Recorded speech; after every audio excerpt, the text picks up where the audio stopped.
What's up, everyone? Tara Roberts here, and welcome to the Dear Miss Fantasy Show for week 9. We are the official mailbag show for Player Profiler. It is week 9. Week 8 was insane with breakout performances and crazy injuries. I am short on time because Halloween has thrown my entire schedule off. Like, kind of crazy. So we're just going to dive right into the hot topics. I hope you had a happy Halloween, by the way. I hope it was wonderful. And I hope your kids didn't eat a ton of candy if you got kids and go bouncing off the walls and crazy, crossing my fingers that mine don't absolutely lose their minds. Today at school. So, all right, diving into the hot topics. I got to start us off with our thumbnail king right here. The man of the hour, the man of the week, the man that unlocked DeAndre Hopkins, the man, the myth, the legend, Will Levis, led his team to victory. Yes, it was over the Atlanta Falcons, but hey, he led his team to victory. High pass volume day, not in terms of, attempts and completions, but 19 of 29. Good efficiency there, 238 yards, respectable, 4 freaking touchdowns. 3 of which went to DeAndre Hopkins.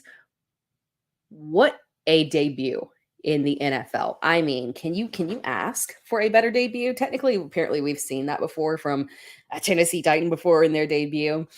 But this was incredible. Very inspiring in terms of hoping that, the Levis outlook is going to be very strong moving forward. And he's actually going to have an opportunity because it was looking shaky there for a while.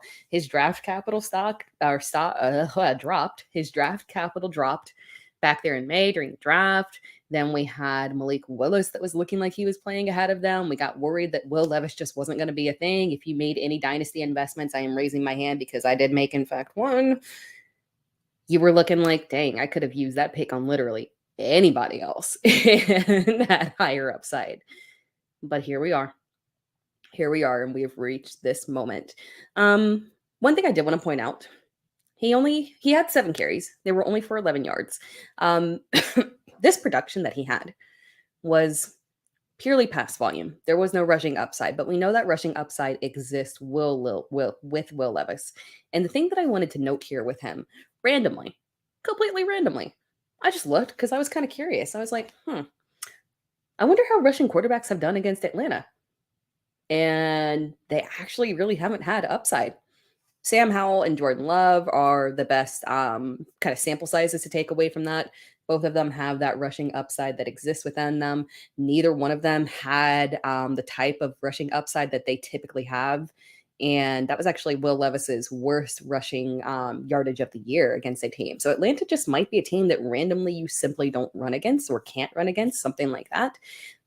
So it's possible that we have more fantasy points on deck to be unlocked in the future with Will Levis and his legs. So this is, this was the guy that people were saying he could be the next Josh Allen. And everyone's like, there's never a next Josh Allen. I say that it's, it's not like we've had Josh Allen for that long, but I don't know, man. I'm feeling good. I'm feeling good about this. And the thing about this, and you notice I have my coffee, like I'm super cold here. It's randomly cold in Houston, like had to turn on the heat. This typically doesn't happen here. No, it's not technically October now, but close enough. Like 40 degrees. I'm cold. I don't like this. I don't do any form of winter. I like my nice, I feel like I missed fall. I need my nice little 65-degree mornings where I walk up and I'm like, oh, it's a little crisp. Like that's what Houston is for. And we just skipped right over that and went from like, hey, it's 90 degrees into hey, it's like 40 degrees. So you're gonna freeze. Ah, man. Random, you guys know me. Sometimes I get those random stray thoughts come through. But back to my man, Will Levis. And the Titans as a whole, man. I mentioned he unlocked DeAndre Hopkins, who has been just wildly disappointing all year. People were thinking, okay, DeAndre Hopkins washed. Will Levis got out there and proved that it was literally just Ryan Tannehill, which is fantastic, right? We've got DeAndre Hopkins now. Again, not a high volume game, but 4 receptions on 6 targets, 128 yards, 3 touchdowns. And Will Levis paid off exactly how he was supposed to. The deep ball, the arm, the cannon, that was supposed to be his thing. I like it when quarterbacks come out and display the talent that we knew that they had. Like, we can build around the other stuff. We can build the other stuff up, but we need you to come through on exactly what was promised. It was like CJ Stroud. We talked about him earlier in the season. He came in, you delivered on exactly what was promised. Accuracy, precision, game intelligence. You came in and you delivered on all of those things that were the qualities that we expected of you. We can build around the rest of it. So this was fantastic to see. It was also important to note that Derrick Henry played very well in this game too. 22 carries, 101 yards. From a fantasy perspective, it doesn't look, massive. You may overlook this and say, okay, it was an okay game. It's because he didn't have the touchdowns. Obviously, with Derrick Henry, touchdowns really push him over the edge there, but it was good to see him surpass that 100-yard mark. Touchdowns obviously went all to DeAndre Hopkins, and then one touchdown to Nick Westbrook-Ikine. Hopkins did have 4 receptions, so that was good. We got, some confirmation that while Levis will push the ball downfield, he ain't afraid to dump it off too and check down. So that was good to see. Overall, this was fantastic. Even Chig Okonkwo didn't really have much fantasy-wise. You may overlook it. This was actually the second most targets that he has had all season. Did it amount to much? No, but we're heading in a positive direction, and that is what I want to see here with Will Levis. Take us in a positive direction here. So I'm sitting here holding my coffee. I'm just going to take one sip. Give me 1 second to take a sip of this wonderful coffee. Note, that's hot because I just made it. Note that that coffee has no mayo. That's important for me to point out because, as we know, Will Levis occasionally drinks his coffee with mayo. And if you head over to my Twitter, don't do it now. If you're like, don't leave the show. I don't know, maybe just like pull it up separately so you don't leave my show. But if you head over to my Twitter at some point later after the show, I advise you to do so because during the game, after Will Levis threw the 3rd touchdown pass and everyone's just in awe, just in Twitter, just like, oh, Will Levis, Will Levis. I made a tweet and I said, if Will Levis throws a 4th touchdown or another touchdown, I will put mayo in my coffee and drink it, film myself drinking it. And shortly after I sent that tweet, he did in fact get that 4th touchdown. So because over 700 people liked my tweet of me saying fuck after he threw the 4th touchdown. I was like, 700 people, that's a lot of eyes. I feel like I got to pay up. So I did it. I did film myself, and you can head over to my Twitter. It's Tara time, and you can see me literally. It's a nice display. It's a clear glass, put the mayo in. It's Miracle Whip. I know it's not mayo. Just give me a little break there. I didn't have any. It's not my choice.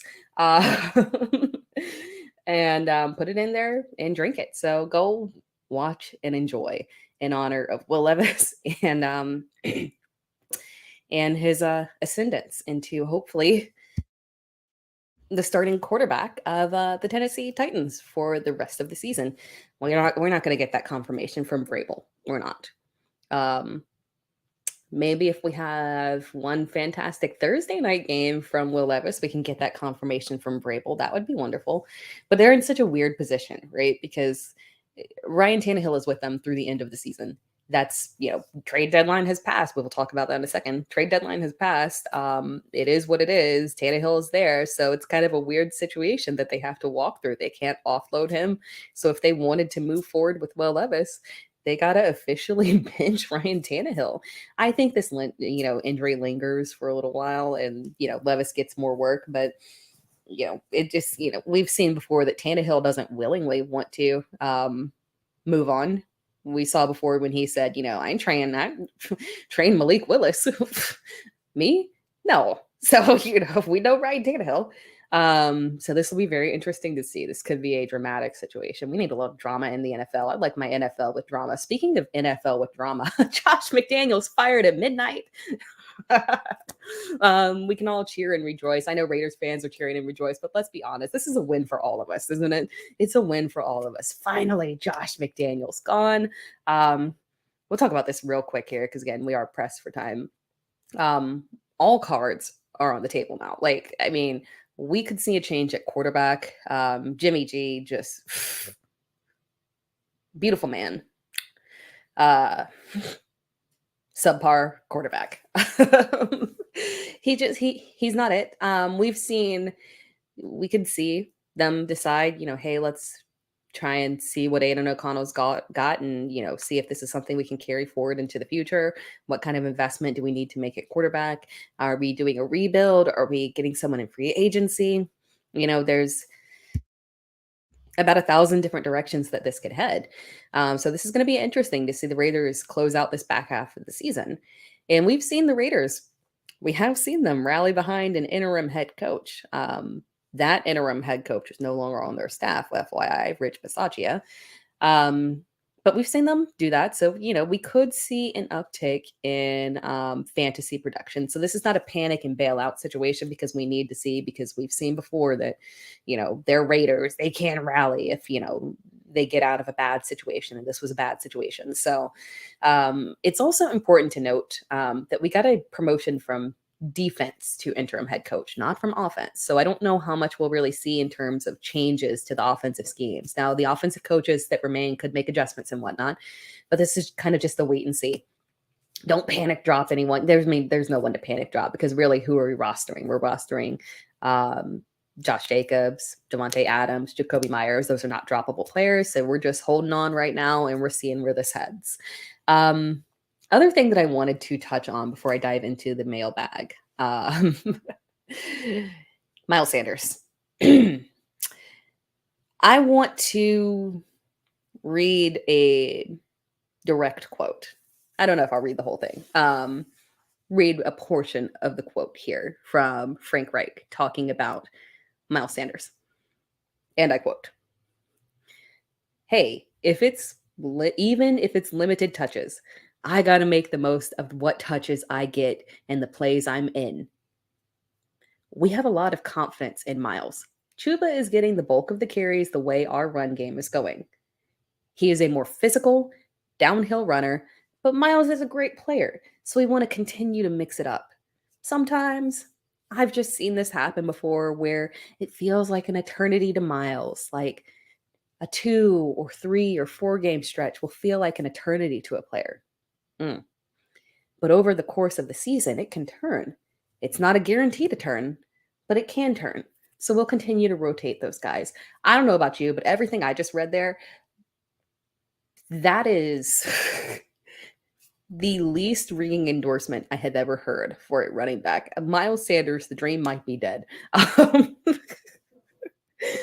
Oh man, oh man, oh man, oh man. Such a shame. Because he was being drafted as a top 20 running back.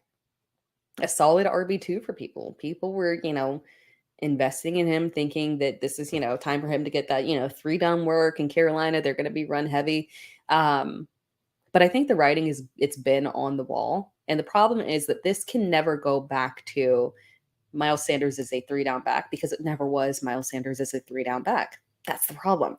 Chuba Hubbard was always getting into the mix. He was always dipping into the receptions and 3rd down work. And then he started creeping into the carries. And then it started to be a committee. And then Sanders got hurt and Chuba took over and he looked good. And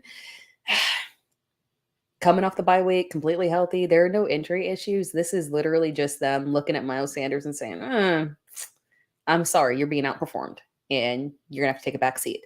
He had less production than Raheem Blackshear this past week. This is a bad situation. You cannot trust Miles Sanders. You cannot start Miles Sanders.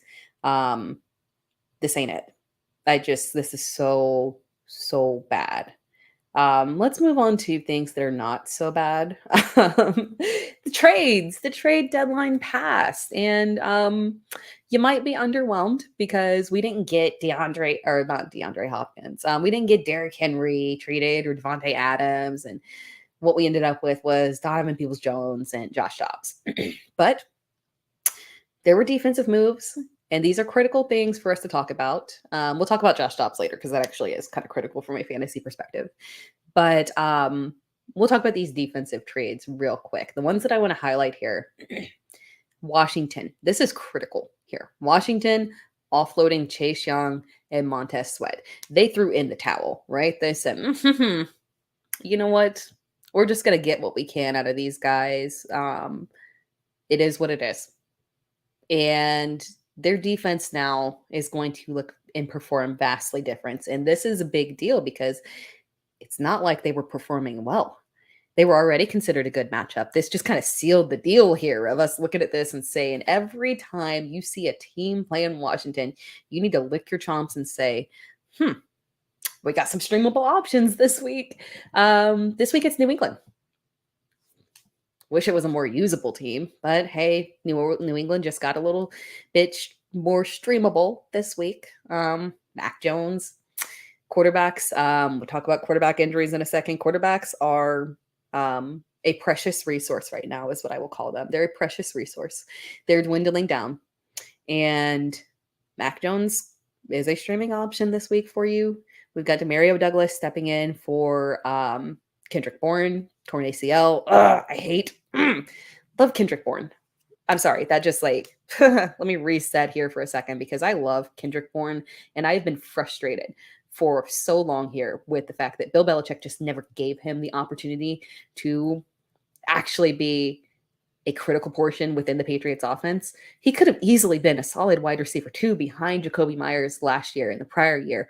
But for some reason, he just, no, I just got better ideas, but there weren't better ideas. And finally, his hand was forced to let Kendrick Bourne be the wide receiver 1, and Bourne was doing well. And then torn ACL, life is just not fair. It's not right. Demario Douglas is the one that you want to look at, obviously, as the guy that is going to step into that wide receiver 1 role in New England. It is not, it's not Juju. It's not Juju. Poor Juju. Or Devontae Adams. Devontae Parker. All my Devontaes and Devontas. Way too many. Devontae Parker. Unfortunately, he ain't it either. So I really do think that we're going to see the increase in production from Demario Douglas, who was already really asserting himself in that Patriots offense. So you love to see it. You love to see it because he is the most explosive player in that offense. We make no mistake about that. That receiving core, he is by far the most explosive. So we move forward with it. The other thing that I wanted to note there as well, Green Bay traded Rasul Douglas. And while Rasul is not elite by any, I'm a Packers fan. He's not elite by any means. It just kind of adds on right there to that Green Bay defense and the loss that they've had in their secondary. They've clearly given up hope. They put 2 players on IR, 2 quarterbacks on IR last week, Eric Stokes, and I'm blanking on the second one, but there was the second one that got put on there. I'll have to look at that after the show. Now I'm angry that I should be able to recall that immediately. But now Rasul Douglas gone. I mean, we still got Jair Alexander there, but overall, when you look at this Packers defense, you've always say, okay, you play the running backs and, you avoid the, quarterbacks and you're okay with the quarterback, but you avoid the wide receiver 1 because he can get locked down by Jair. You got to ignore that now, unfortunately. No offense to Jair by any means, but with the talent that they have back there as a whole, they are so depleted. Wide receivers and quarterbacks will be able to light that secondary up. And that is what we saw with Kirk Cousins before the Achilles injury in Jordan Addison. So that will continue. So just target quarterbacks anytime you're looking. Unfortunately, again, it's kind of similar to Washington facing New England. Green Bay is playing the Rams, and we don't know what's going on over there, unfortunately. We got to monitor that situation. But just note, moving forward, start penciling in the Packers, quarterbacks and wide receivers facing them. It's not just the running backs. The Packers are now a lighted up defense. Stream them, start them. People that are playing against them.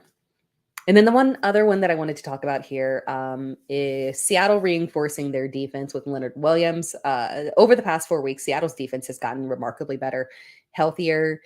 They've been a difficult matchup. Keep that in mind. You have to pay attention to the trends with defenses. We'll talk about another one in a little bit, I think. But you have to pay attention to the trends with defenses because what you think in terms of how a defense has been performing throughout the entire season. The way that they were performing earlier might have absolutely nothing to do with the way they're performing now. Look at more recent trend stats with their performances. Don't look at the season as a whole, because it just might tell a different picture. All right, before we move on to talking about injuries real quick,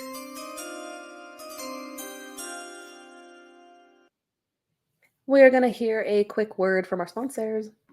This episode brought to you by Mojo. Mojo is that player stock market. We love Mojo because we like making lifetime bets on players. You run out the clock on these guys. Mojo just rolled out a brand new fantasy platform. That's right. So now you can build a portfolio of player props. Oh, Jamar Chase, over 77.5. Oh, Kadarius Toney, under 15.5. Whatever the under is on Kadarius Toney, doesn't matter. You can just stack up the props in your portfolio. And the beauty is, once the Sunday games kick off, it's not over.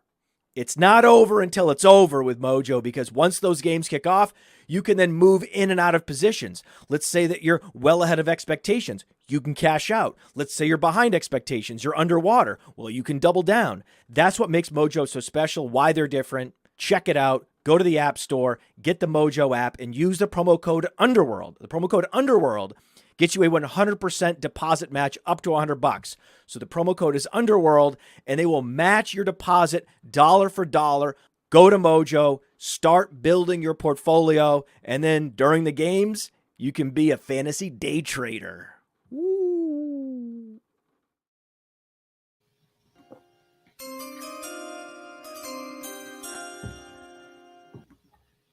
All right. We're back. We're going to dive into injuries real quick. We'll start off with the positive. No major injuries at running back. Travis Etienne had a little something but came back. So, yay. Tight end, there was only Darren Waller hamstring, which was incredibly frustrating. But technically, he said it wasn't that big of a deal. He could have come back in, which is maybe even more frustrating. But so maybe not something significant. Wide receivers, we talked about Kendrick Bourne, Curtis Samuel, toe. This is very interesting. It is no coincidence that Jahan Dotson finally had a good game when Curtis Samuel was dealing with injuries. And he was highly productive. Can we just, please kindly, can we all write letters to Ron Rivera and say, please abandon the Curtis Samuel obsession and let Jahan cook? Please. He's so talented. Drake London groin, just monitor that. But the quarterback situation. Quarterback injuries. Oh, what a week. Kirk Cousins, Achilles, done. And I hate that for him because, again, this is a contract year for him. Hate. Josh Dobbs is now the starter, traded from Arizona real quickly. Hey, good on them capitalizing off of that, and good on Minnesota going out and trading for a quarterback versus saying, let's go get Carson Wentz. Like, that, probably not the best move. So Josh Dobbs, let's not beat around the bush here. I love Marquise Brown. I like the promise of Michael Wilson.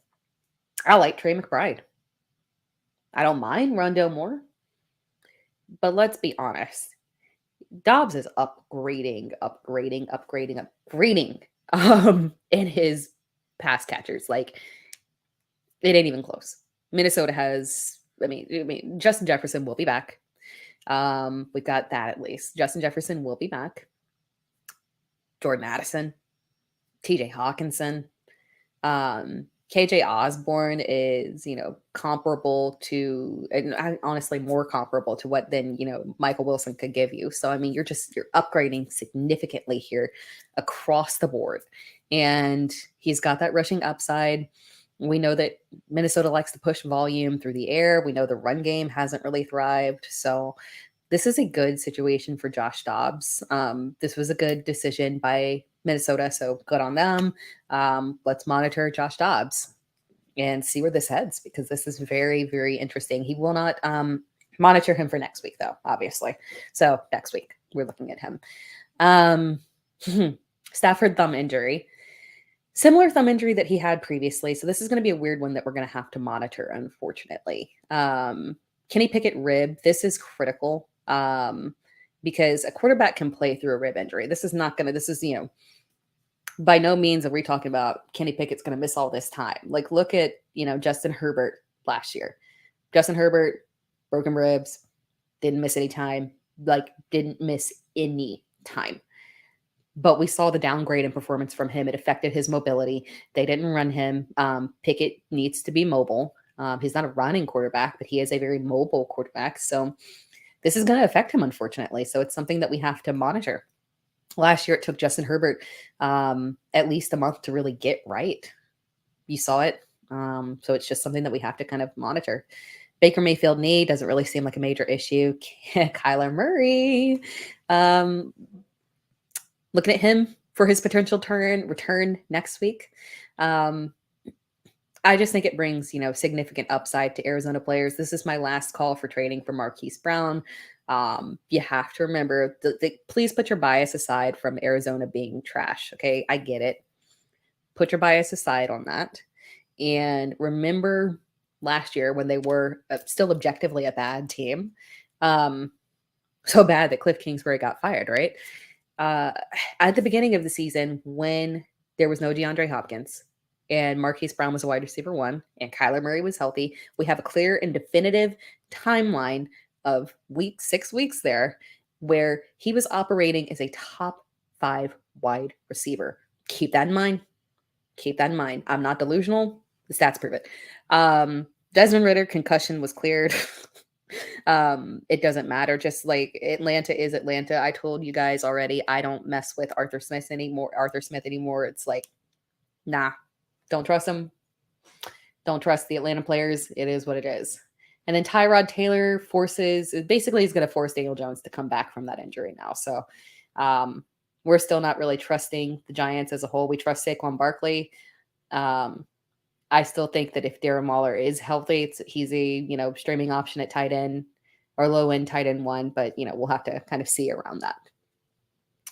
All right. Oh, guys. Yeah. As a reminder, before I dive into mailbag questions real quick, as a reminder, you got to watch Theo Grimminger's new show, Dynasty Life. So I always talk about a show across the Player Profiler network that you need to check out because Player Profiler has, good Lord. Just go and look at either the YouTube channel or the podcast feed, and you can see literally the plethora of fantastic shows on every single topic that you can imagine. You are never at a loss for shows all day, every day. And you're going to want to watch this new show, Dynasty Life, with Theo and his first guest. His first guest is Ryan McDowell.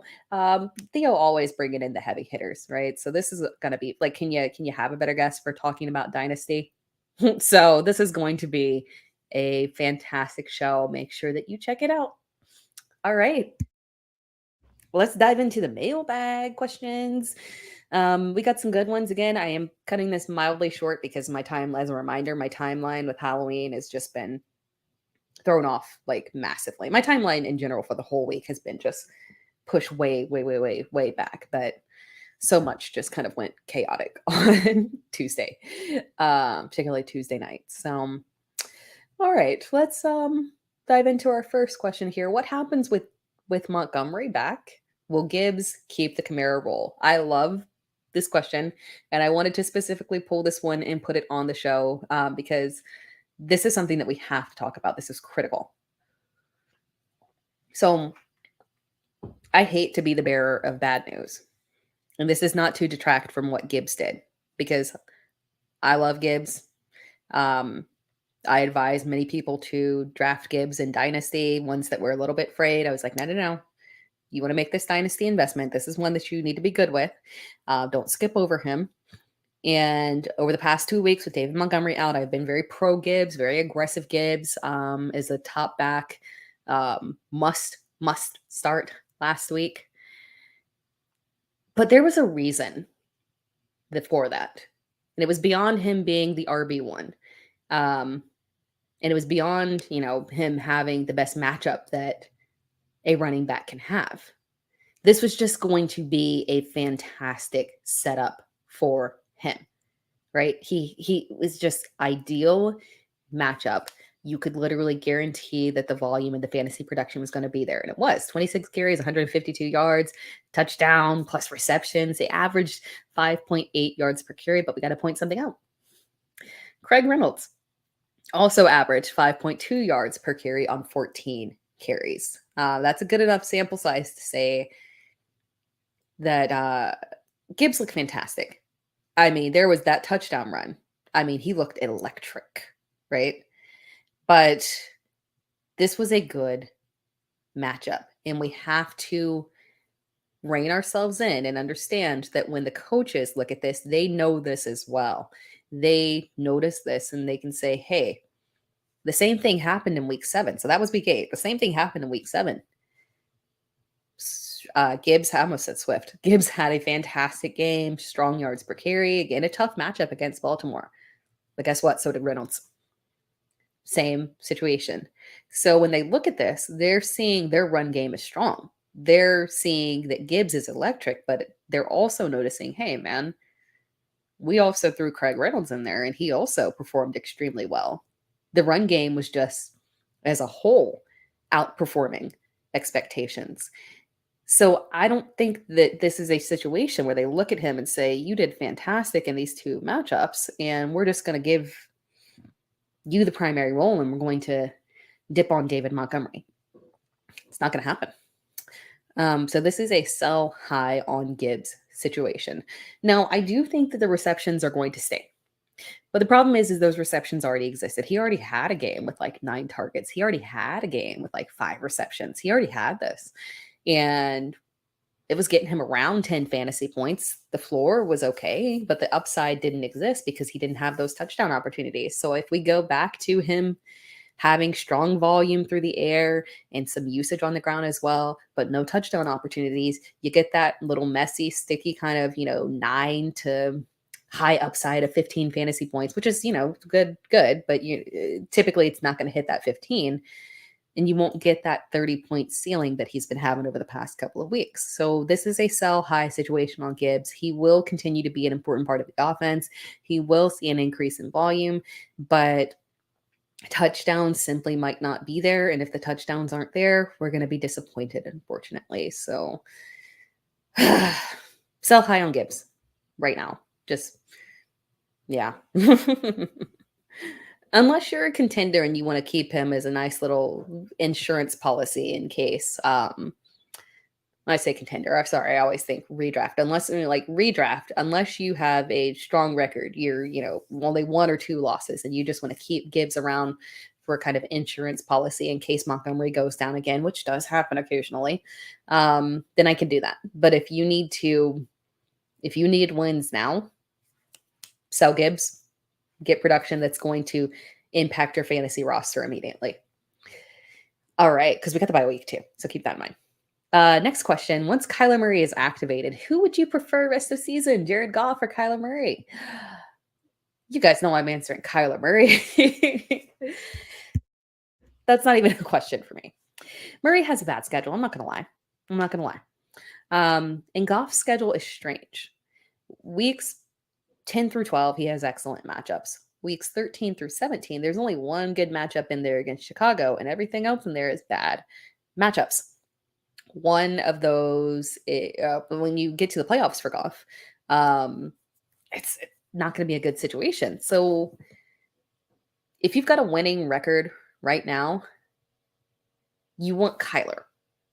You maybe don't need him right now, but you can have him on your roster as he gets healthier. And, even if you need him right now, you can still roll him out and play him. It's not going to be a terrible situation, in my opinion. Again, because we're looking at a team that has to push volume because their defense is trash. But if you got a winning record, you want to hold Kyler for that playoff run. Hope he gets into a nice little rhythm and carries you through. If you got a losing record and you need wins right now, you want Goff because he's got the nice little soft matchups coming up. You're on bye week, though, so that does suck. But you want to sell him for that playoff portion because it has 2 Away games, we know. I hate to do that whole, oh, home versus away, but some players you do have to reference it, unfortunately. He's got 2 away games and he's got Denver at home. And we need to talk about the Denver defense because no, I don't know, is it weird to plug yourself on your own podcast? Like, check out my Twitter regularly because I give a lot of content out there. It's waivers, it's trades, it's, start sits, all that good stuff, live shows. A lot of stuff for you every single day. But one thing that I do every single week, and it's on my Twitter right now, so you can go take a look. Maybe a couple tweets back. I don't know how much I've tweeted since then. But it's a video that I retweeted, a trends video that I do for CBS. Three every single week. Three trends from the prior week that you need to know heading into the next week before you set your lineup. A little catchy phrase. But the thing I want to point out is that Denver was part of my trends video. I like these trends videos. They're good and they tend to hit. So that's why I'm recommending going and watching it. But Denver was part of my trends videos last week because I wanted to point out to people, you keep looking at Denver and saying, oh yeah, good matchup. No, Denver's defense is not a good matchup. They have not been a good matchup over the past several weeks. And I should have put this in my notes so I can have you, but go watch the video. I think I say exactly what the timeline of their turnaround for their defense was. I think maybe it was like the Jets game that was the start or something. I can't, off the top of my head, I can't remember. But for several weeks now, they were only allowing a maximum of 1 offensive touchdown per game. The Denver defense specifically. And I know what you're saying. You'll look at the score and you say, that's not possible. Oh, it is possible. It's possible because I looked at all those games. It was not the defense that was allowing a lot of points. They were allowing a lot of field goals. The defense bends, but they don't break. The Denver's defense bends, but they don't break. They allow a lot of field goals. But actual touchdowns to the offense via the defense, not via Russell Wilson throwing an interception and getting returned for a touchdown. The actual touchdowns via the defense are very, very slim. Very stingy defense. They're not a good matchup. So keep that in mind. Knowing that and then looking at Goff's playoff schedule, it's a bad schedule. I do not think he will do well over the course of that schedule. So something to keep in mind. Moving on to the next question. Do we see, and I'll talk about this one quick, but do we see, kind of touched on it. Do we see Will Levis on Thursday? Do we see a different Will Levis on Thursday against the Steelers? I don't think we do. The Pittsburgh pass defense has been weird, but they've actually been bad against the pass. You don't see it in terms of fantasy points to the quarterbacks because the quarterbacks haven't exactly been lighting it up in terms of overall fantasy points, but they've been giving up yardage. They've been giving up yardage and they've been giving up at least 1 touchdown in a game. So if you look at that with Will Levis and you kind of see where the trends will go, I think that we'll see a decent game from Will Levis. He knows that he needs to rely on DeAndre Hopkins. So that's, step 1 for a rookie. Know who your key target is. I think we'll also see the Steelers try and continue to reinforce that ground game with Derrick Henry. So another 20-plus carry game for Derrick Henry in support of the rookie quarterback would be fantastic. I don't think that we see a bad Will Levis on Thursday. We may not see a 4-touchdown Will Levis on Thursday. I'm not going to be making any bets, by the way, on Will Levis. But if you're jumping in mid-video, reminder, go to my Twitter and see that I did, in fact, put mayo in my coffee and drink it for Will Levis. That happened. You can see the video on my Twitter. You can call me crazy too, because that was not pleasant at all. But I think that he's going to do well. And if you're hard pressed at quarterback and you're in a deep league and you need a streaming option, I don't think it's the worst thing to do to turn to him. So no, I don't think we see a massively different Will Levis on Thursday. And then final question here. Darren Waller, hurt again. How can we trust him? I have admittedly not more trust in Waller. I don't think I have more trust in Waller. I have more optimism in his talent. Maybe that's a good way to phrase it. That when he is healthy, he is elite. The problem is that we don't know when he will be healthy. We cannot predict his injuries, obviously. And because the Giants team is so bad, we cannot predict when minor tweaks will make him sit out. And that's what it looks like happened last week, is that something happened because he specifically said, I could have come back in if I had to. Oh, okay. Thank you. Thank you, Darren. Thank you so much for that.